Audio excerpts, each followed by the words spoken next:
Сәлем қыздар, біз бүгін сіздермен тәп-тәтті сырники дайындаймыз. Бізге қажетті заттар: 400 грамм творог, 2 ас қасық ұн, 1 жұмыртқа, 50 грамм құмшекер, 1 чайный ложка ванилин, шым-шым тұз қажет. Ең алдымен ыдысымызға творогымызды салып алып, үстінен құмшекерімізді саламыз. Оның үстінен ванилинімізді салып, қолымызбен жақсылап араластырамыз. Міндетті түрде жасап көріңіздер, өте дәмді болып шығады. Түсінбеген жерлеріңіз болса, комментарийға сұрасаңыздар болады.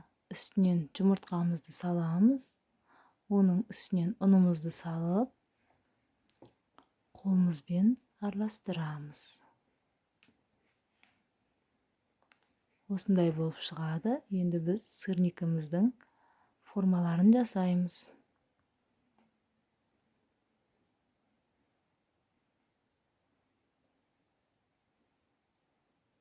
Осындай формалар жасап шықтым.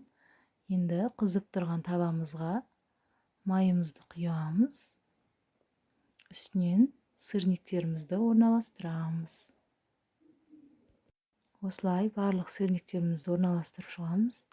Орташа отта пісіреміз. Келесі бетін аударамыз. Осымен біздің оп-оңай сырникіміз дайын. Барлықтарыңызға ас болсын. Мені қолдап, лайк басып, тіркелуді ұмытпаймыз. Любой смайлікпен бағасын беріп кетіңіздер. Сіздердің қолдауларыңыз мен үшін маңызды. Күтем, достар.